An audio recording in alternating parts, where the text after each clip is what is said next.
Okay, hi. We'll make a start now. And so good morning to everyone in the UK and Ireland, and good evening if you're from down under. So, right, welcome to the latest AdvanceTrack webinar, where I'm delighted to be joined today by Andrew Jordon from Fathom, where we're going to be talking about practical steps on utilizing analysis and reporting to differentiate your practice.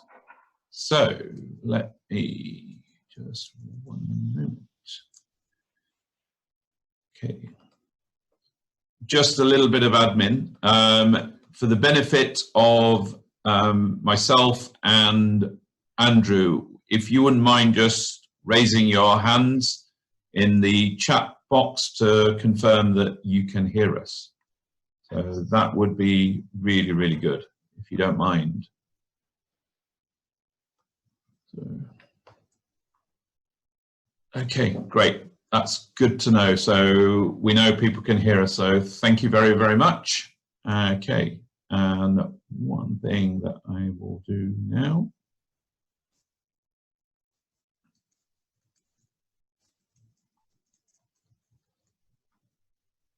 Okay.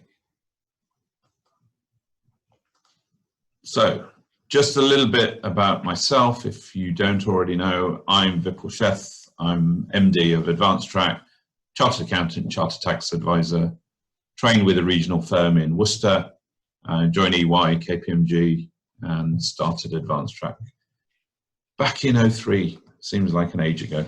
So, okay. And next one along.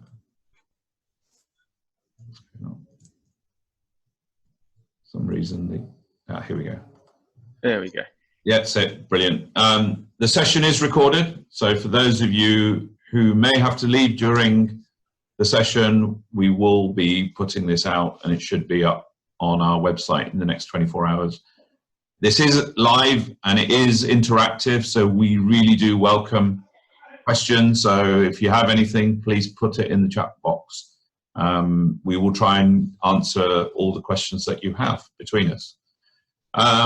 In terms of, I just broadly did an agenda. We probably won't stick to this, I'm sure, Andrew. But, in my mind, the sort of things that I wanted to cover was what processes let firms down, what Fathom's doing to help accounting practices deliver more, a more general topic about how technology is helping develop better and more cost-effective bookkeeping and advisory solutions, what's stopping firms, and then ultimately also how Fathom's helping firms monetize their services. So tell us about you, Andrew.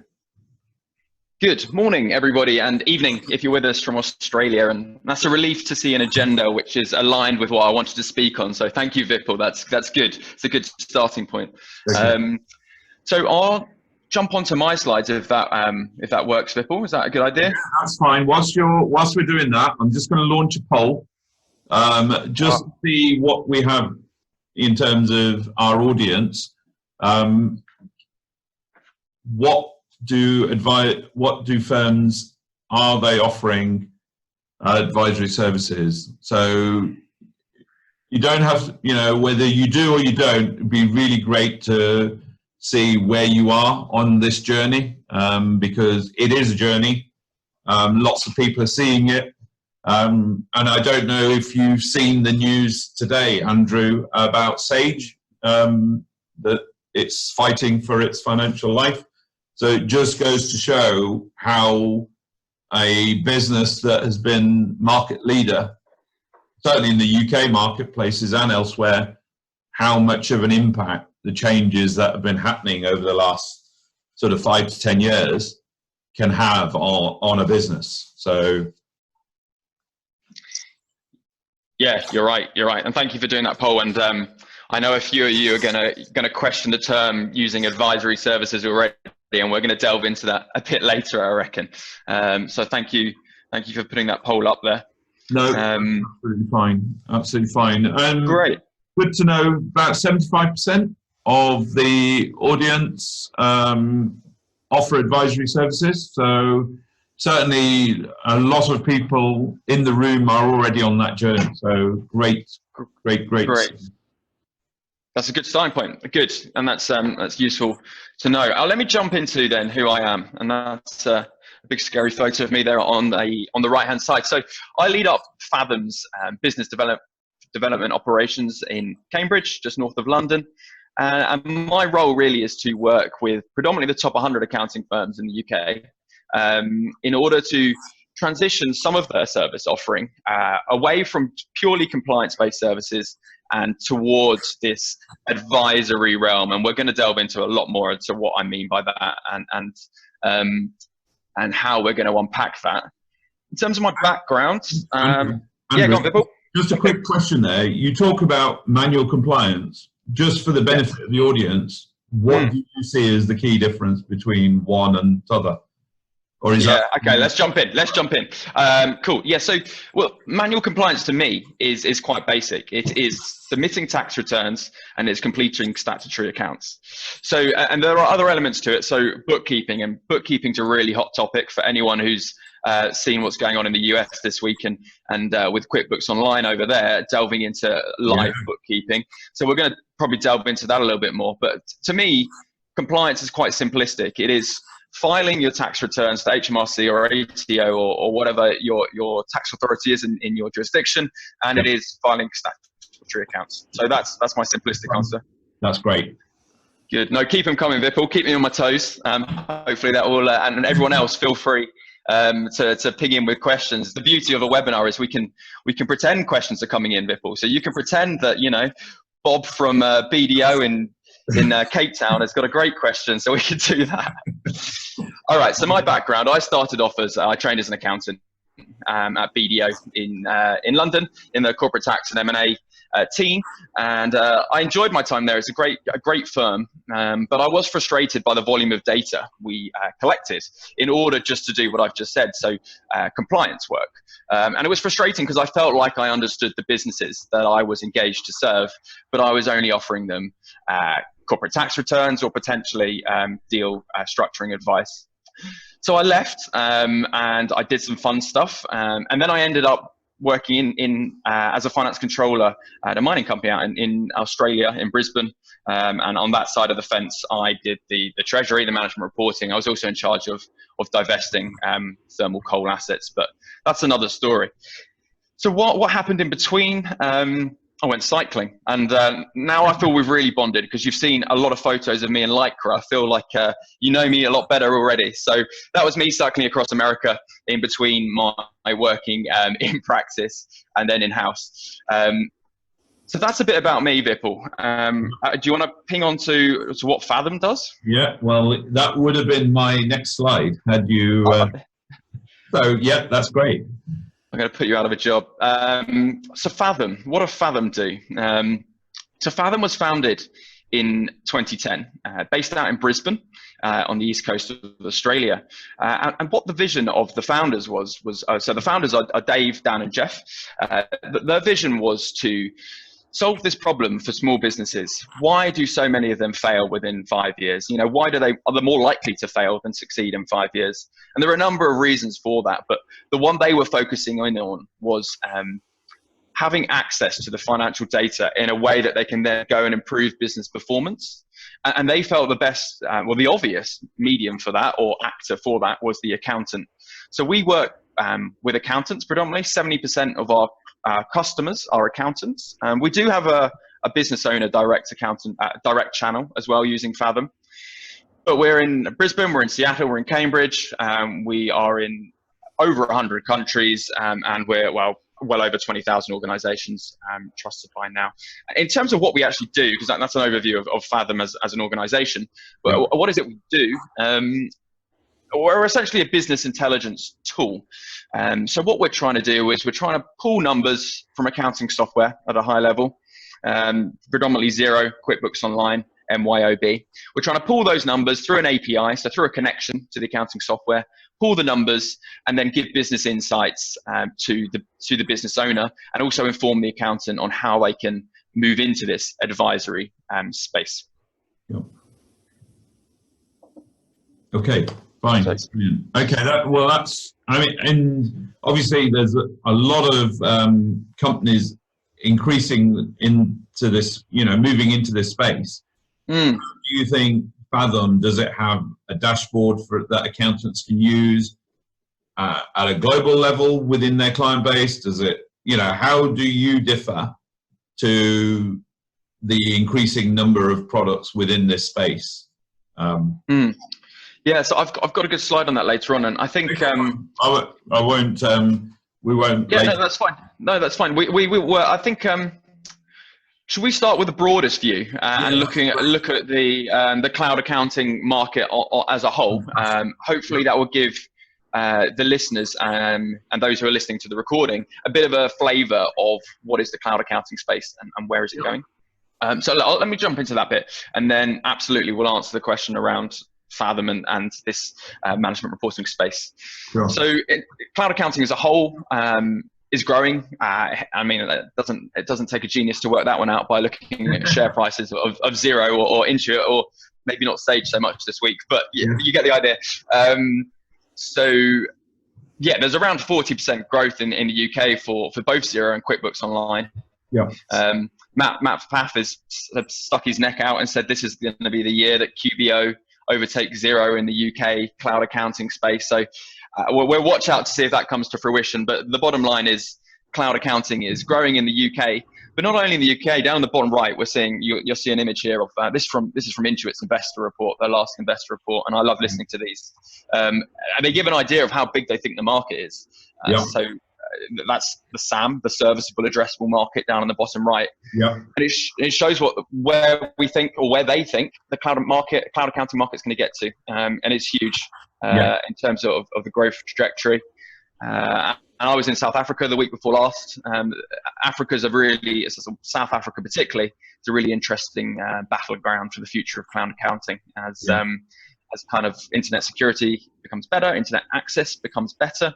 And Xero and QuickBooks Online are certainly fighting over that market at the moment.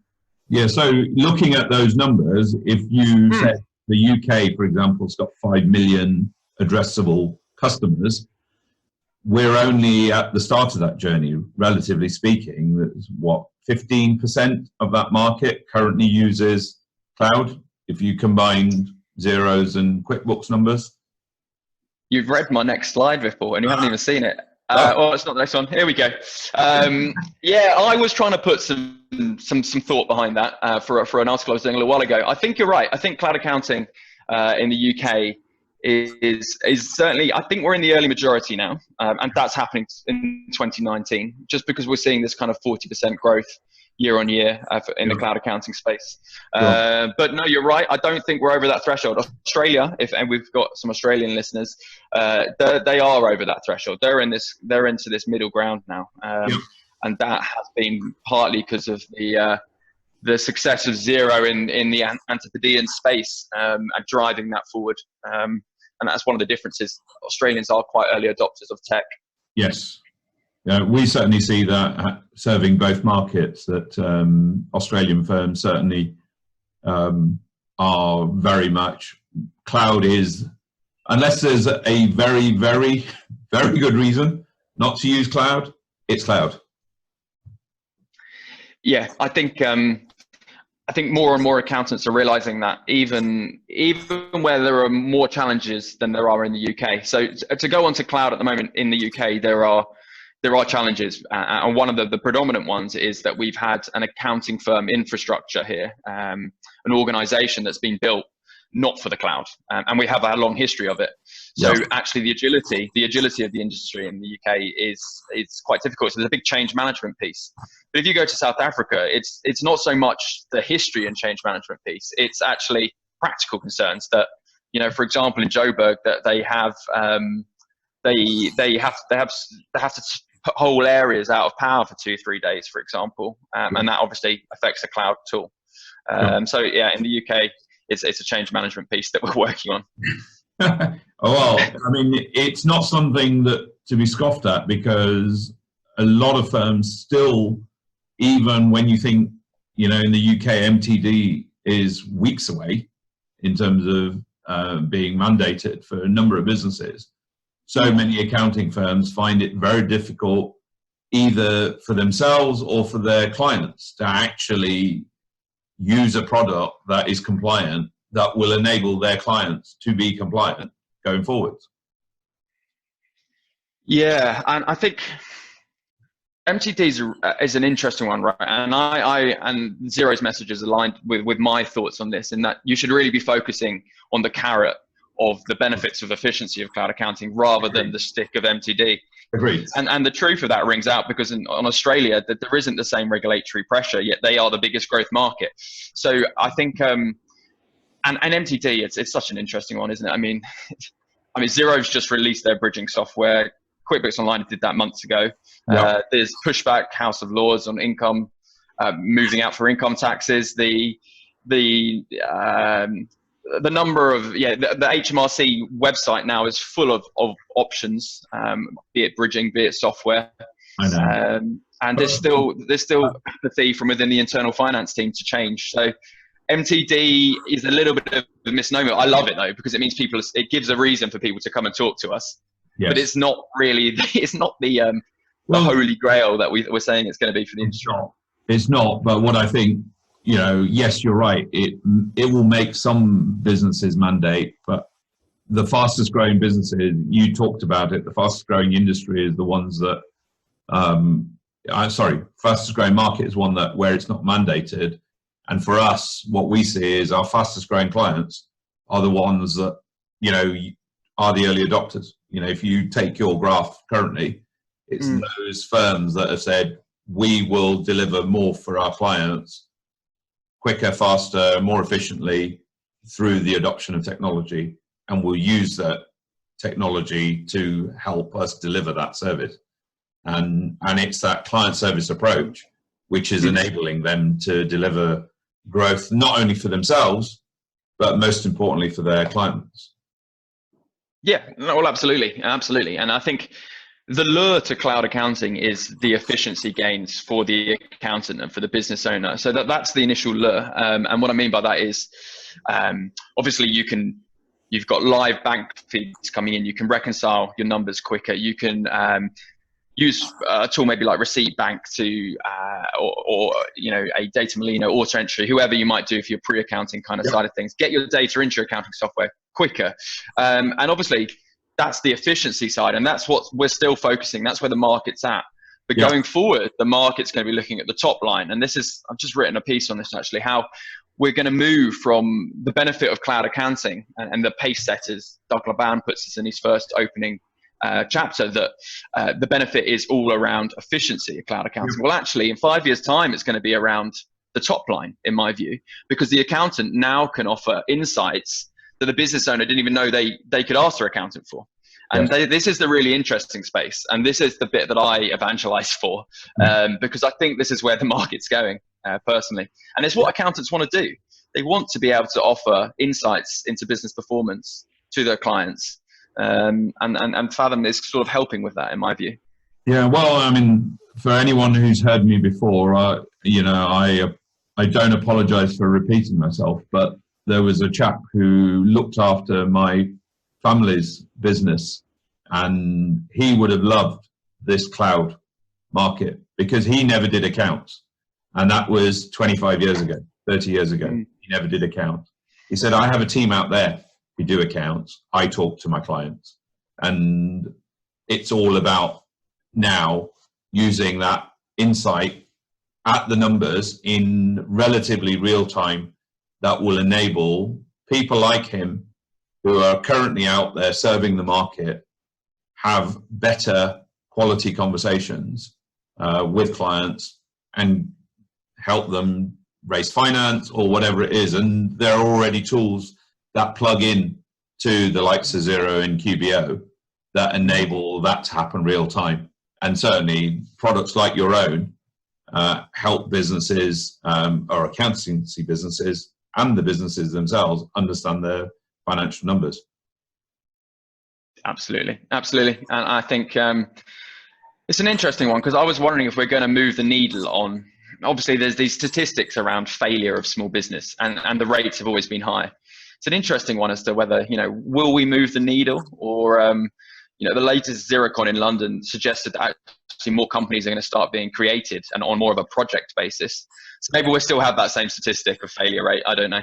They may, but I think one of the statistics that's also quoted both there and elsewhere is those businesses that work with accountants in the cloud have a lower failure rate than those that don't. So, or the average, which would suggest that they're more successful and have lower failure than those that use non-cloud products, for example. I think you're right.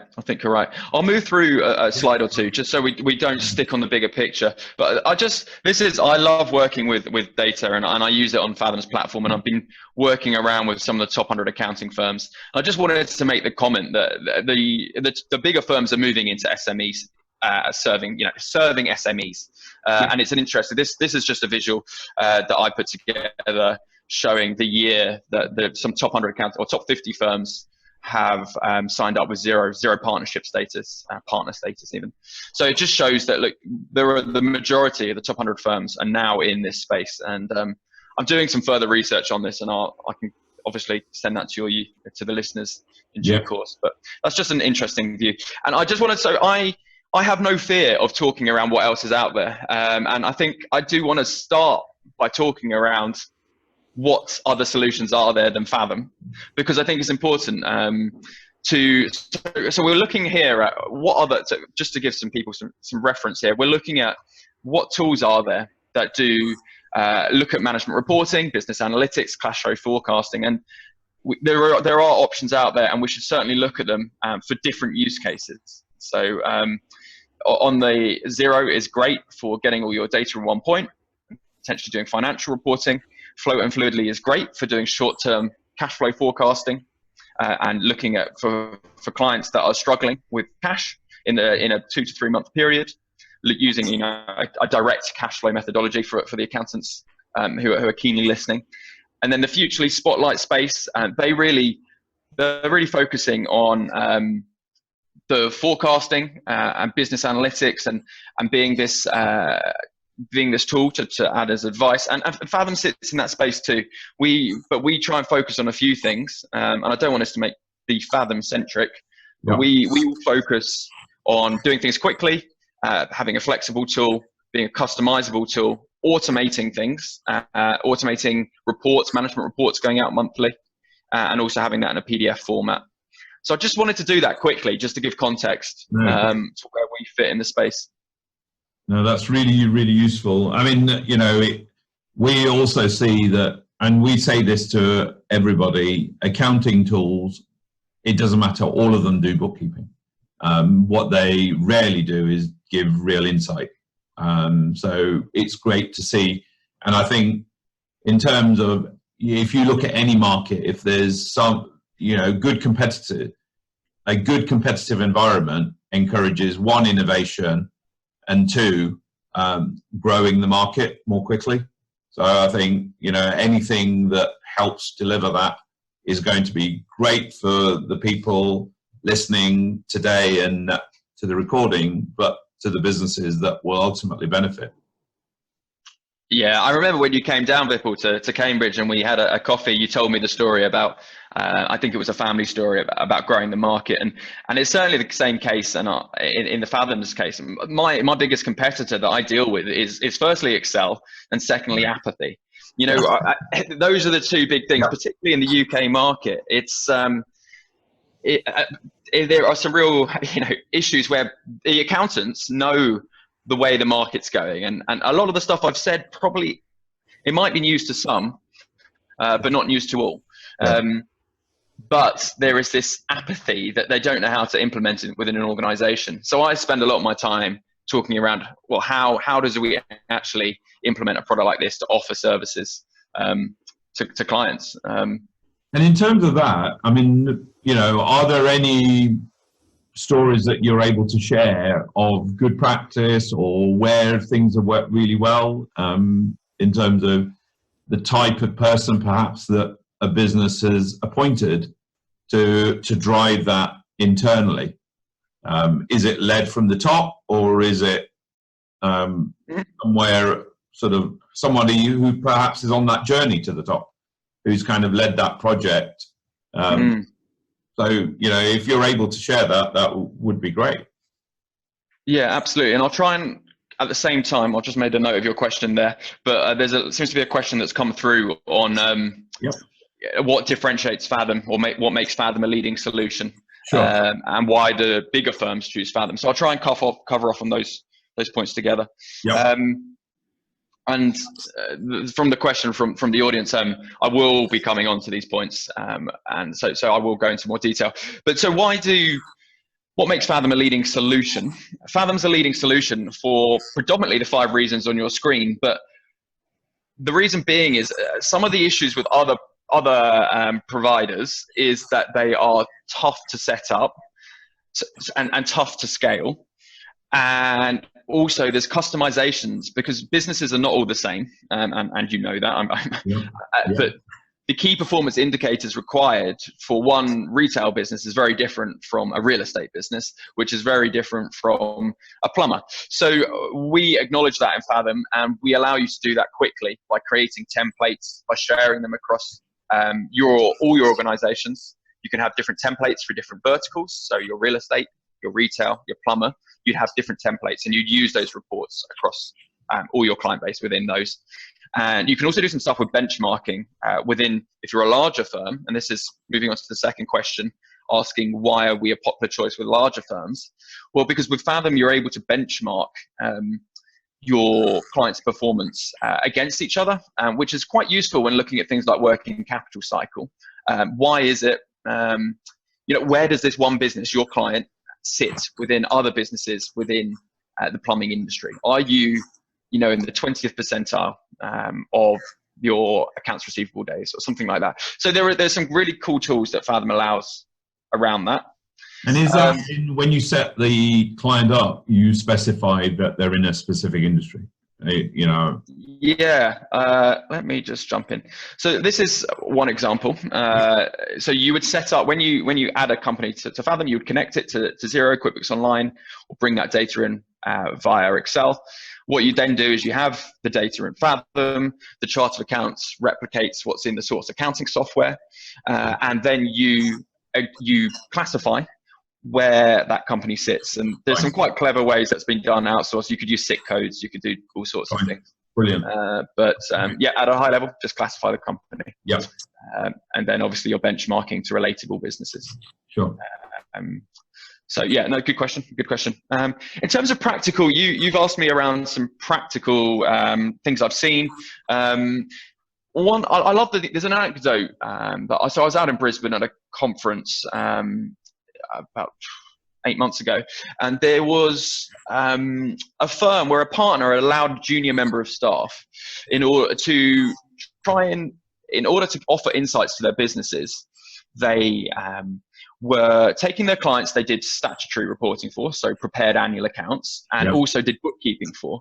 And they were allowing this junior member of staff to use Fathom to create management reports for 50 clients, really simple management reports. And they allowed him to do that. And what they did then is the partner would very briefly review it, and then he would be brought along to the meeting, and they would spend 15 minutes after going through the compliance element of things, or the audit meeting, or whatever it might be in that case, allowing this junior member of staff, empowering the junior member of staff to talk around business performance.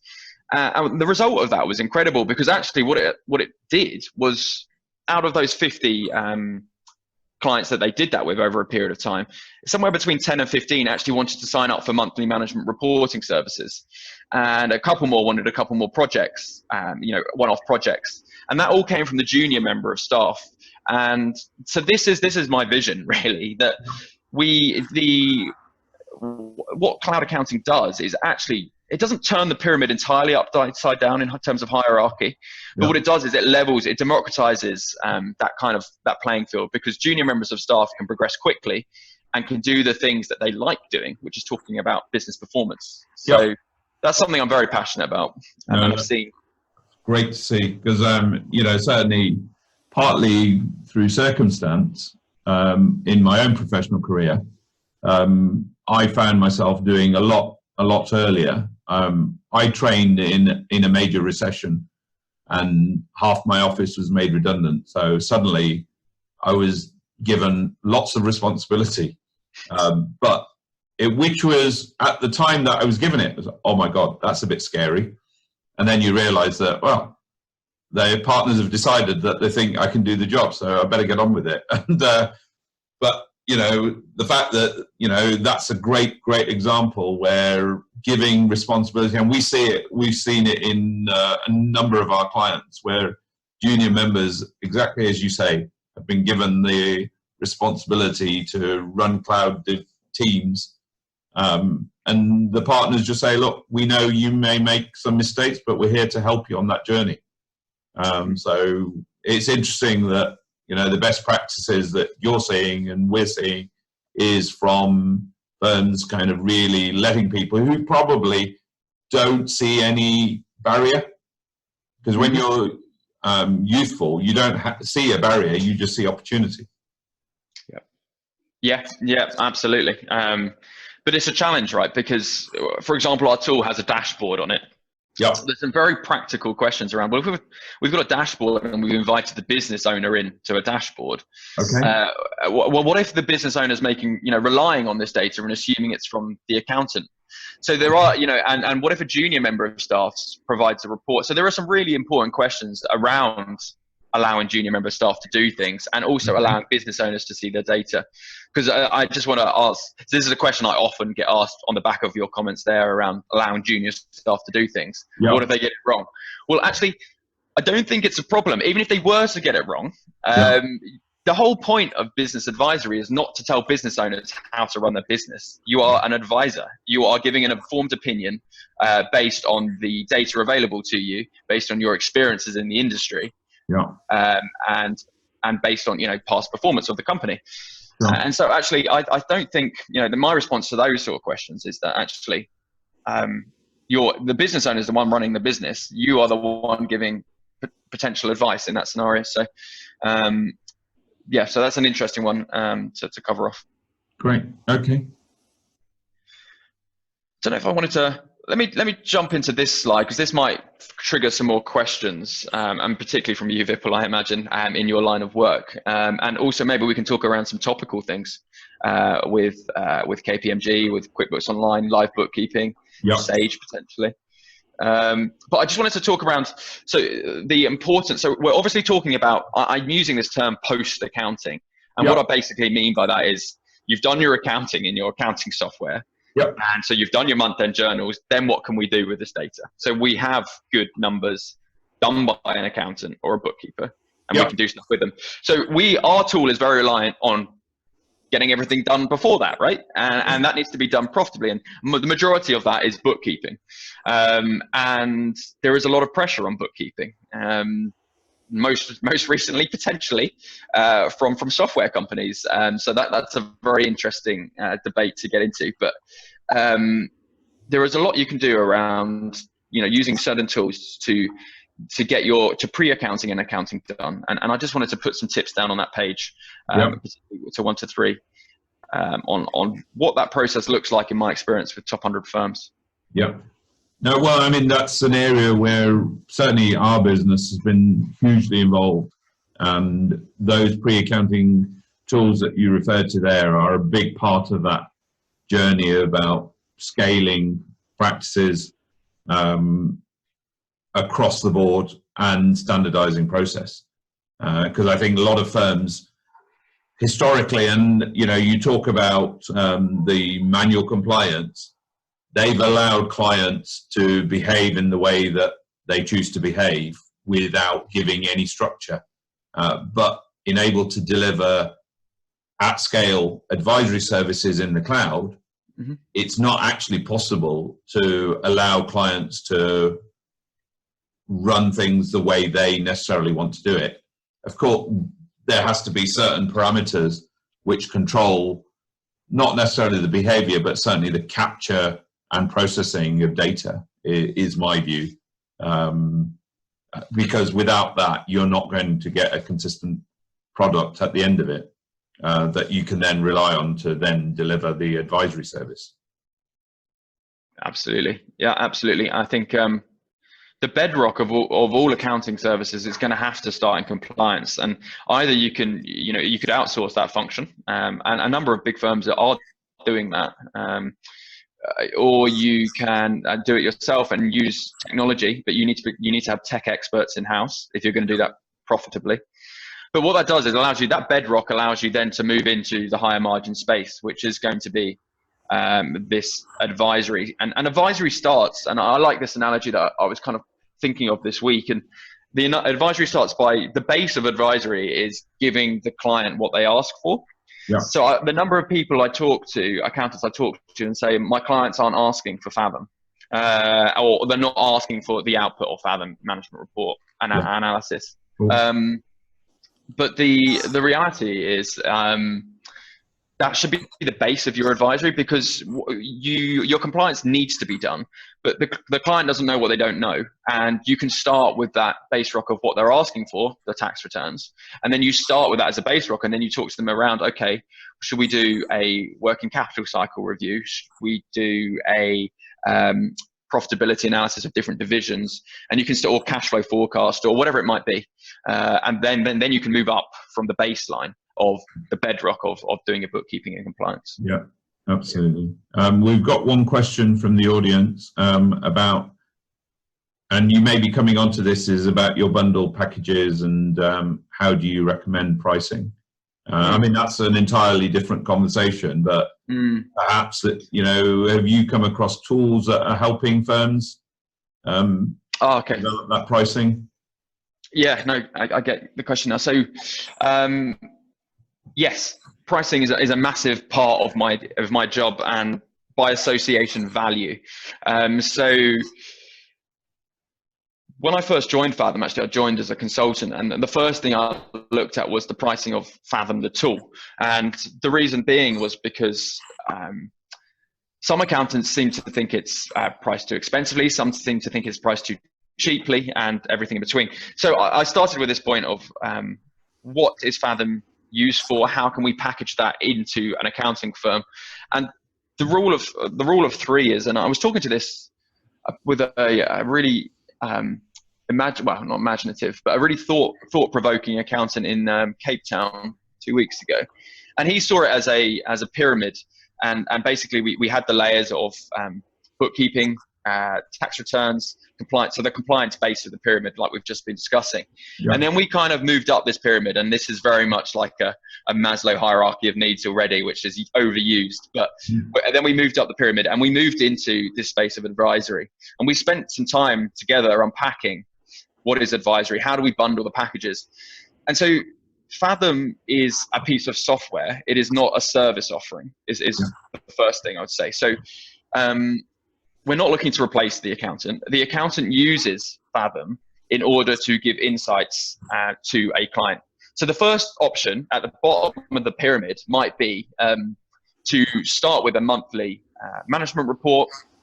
And often you do that with a 50% discount, and it'd be a 20-minute meeting with a client. And that could be the entry-level bundle. And at 3 months, you kind of go up to full price, and that's often an easy way in. So that could be the starting point. The next level up is, okay, well, do we do, so that we have, for example, in Fathom alerts, do we proactively manage our relationship with our client so that when certain KPIs are hit, that we proactively talk to our client, and we're also available to discuss through working capital cycle, cost analysis. So you can have that as a second rung. And a third rung might be to include benchmarking performance data. Now this is particularly where I'm seeing some top 20 firms going that I work with.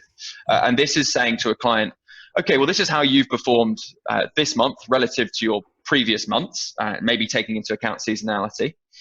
This is how you've performed this month in relation also to non-financial data. That's another thing that accountants are starting to move into. But then also you have the option of saying, okay, this is how your company is performing relative to your peers, to other companies in your space. Yeah. That is often the missed bit by accountants. And it's there. The data is there. You have it. We can do it. So I've given a lot of options there, but there are often take all those service offerings and put them into 3 packages, and then have additional out of scope menu items that you can add in, is the way I recommend. No, that's useful. And I know we have clients who are in certain specific areas and only work with businesses in certain areas who have used your tool, amongst others, to help them benchmark the performance of the clients they act for. So I think it's very useful. But in terms of pricing, that it's, how long's a piece of string? We could do another webinar just on that alone. So, but let's move on. Hopefully that's answered the question, but happy offline, either myself or Andrew, I'm sure you'll be happy to take questions directly from the audience as well. Yeah, absolutely. And we did a case study recently, actually, with Paul Barnes at MAP, and they use Fathom for their benchmarking for their digital creative industry. So we've got a really good kind of case study there about how he goes about it practically. So I can certainly put them in touch with that as well. Brilliant. That's great. Lovely. Okay. Right. Vipul, what else do you want to know? What should we... So, I mean, we've talked lots about kind of this nirvana that is advisory. What I'm kind of trying to get from here now is, we talked about the different countries and where they're at. What practically can firms do, if first of all we all would love to say cloud will deliver for everybody. That may or may not be doing a disservice to your clients, but your product, presumably from any accounting software, you can extract the data and push it through into Fathom. Would that be fair as an import? Yeah, so I've mentioned that you can bring in your accounting data directly from Xero or QuickBooks Online. And you can also bring in, if you use class data or division data, or if you use budget data, you can also do consolidations of data. So that's all the financial side. But yes, absolutely. In terms of non-financial data, you can bring that into Fathom via Excel at the moment. But we hope to, and talking to the product team in the future, that may be something we move into, which is more non-financial integrations as the accountant moves into this management financial consultant space where non-financial data is very valuable. Yeah, because from our point of view, what we're seeing in the marketplace is firms would love to offer this, but the biggest challenge is, one, the change management, but two, the teams having the skill set to, one, use the cloud tools, but probably more than anything else, being comfortable sitting in front of clients, and especially, in the nicest possible way, present company excluded. There'll be some that have been sat in the office 5 days a week, not necessarily throughout their professional careers, but increasingly so because they're perhaps fairly expensive people to go out to see clients. Do you see client firms sitting down more and more with their clients? Yeah, there's a great article in Accounting Web this week on the downfall of KPMG small business accounting team. And the article centered on exactly this. Tom was focusing on the difficulty the larger accounting firms have to have that presence with the client, with the business owner, and whether the high street accountant, smaller accounting firm, is in a better position to offer that. And I don't know. I personally think there is an increasing number of clients who are perfectly happy to have a Zoom meeting with to go through their financials, who are perfectly happy to do it remotely, and even maybe preferably would have a remote meeting where it's recorded, and they can go back to it as a reference point that the meeting's been recorded. So I actually take argument. I disagree with the sentiment of that article. The reason, and I work closely with the KPMG team, they were users of Fathom for a long time, and they still are big users of us. And actually, it wasn't the fact. The problem was that the process wasn't right for them. So they had the high charge out rate people on the wrong jobs, and it was really, they had the right technology, they had great people, they had the processes wrong. The processes need to be decided upon, they need to be documented, and they need to be reviewed. Yeah.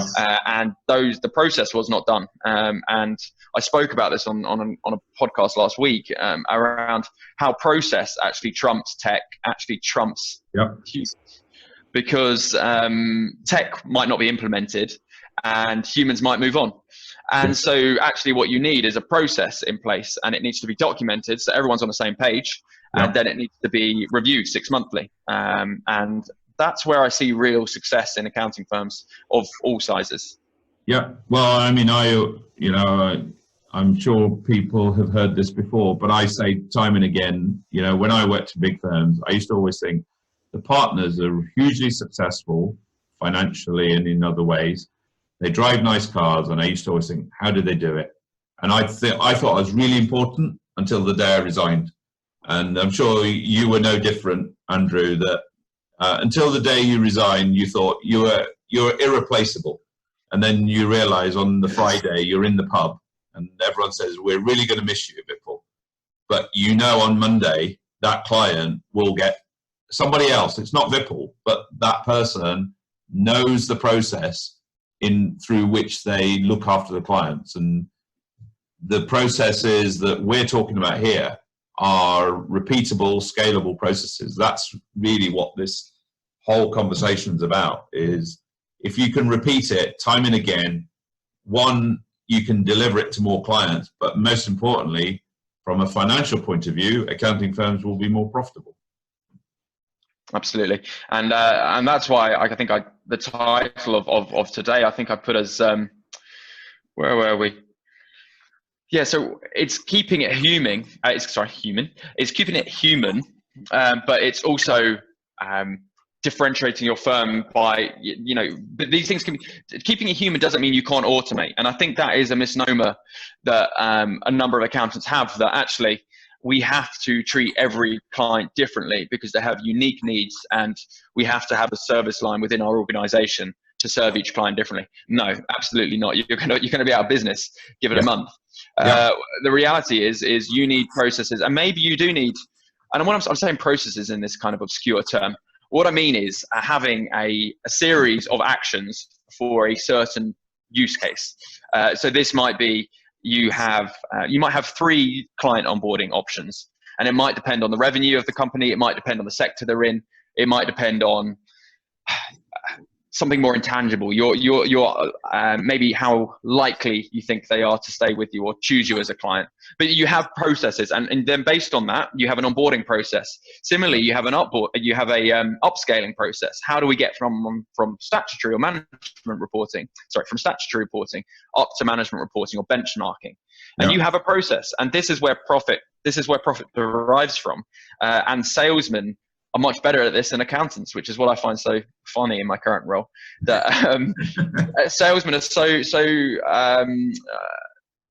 they are so ingrained with this logic that actually you have a customer persona, you take them through certain steps to add the most value to them. Accountants struggle with it. I think partly that is driven by their aim to deliver better service, but what they forget sometimes is, as much as they talk to their clients about driving profitability, they don't look at it internally. They look at delivering a great product, and that's the perfectionist within them. But ultimately, it's, I talk about, the guy who inspired me to be an accountant. He understood that he had other people who delivered that. His value, he had delivered greatest value by talking to clients. And back in 1987, he charged my uncle £500 for less than an hour's work.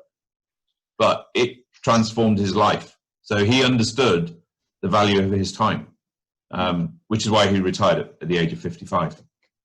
It's not bad going. I don't think we'll be doing that. How much he left with, but let's just say he's had a very comfortable retirement. Good. That's good to hear. I'm glad he has, and yeah, it shows what's possible. It shows what's possible. But he did that by transforming client lives, and this is what this is all about. Using tools like yours, using cloud. That's what we see it as being about. And well, that's right, and that's what there's a huge space of kind of BD professionals who now support accountants. There's so many of them. Mark Wickersham, Rob Brown, Amanda Watts. I could go on and on. Yes. And they talk about exactly this point that yes, you might think you're charging a lot for your services, but what is the value that the end user, if they've made an additional 100,000 in profit, for you to charge 10% of £10,000, and this is a very simplistic example, yes, is actually not unreasonable, rather than for you to charge £150 for an hour of your time. So yeah, I think you're along the right lines. Yeah, fantastic. So we're kind of about 5 to 7 minutes left. If the audience does have any questions, please kind of let us know now, because otherwise we'll be ending it shortly. I mean, Andrew, did you have sort of anything else that, sort of gems of advice that you'd like to share? And in terms of the audience, if they want to get hold of you or your team, through what methods do you engage with firms and talk them through their options? Yeah, absolutely. So in terms of our last kind of pearl of wisdom, I think actually, if you want to be a great accounting firm, or if you do want to be better than average, then what you'll need, and by that I mean whatever your metric is, for probably growth, then you need to take risks, and you need to have kind of a framework for failure. So you need to be able to have mechanisms. You need to have scheduling time to review software tools, to review your processes. You do need to think about your internal processes in order to serve more profitably, because there are other firms out there who are.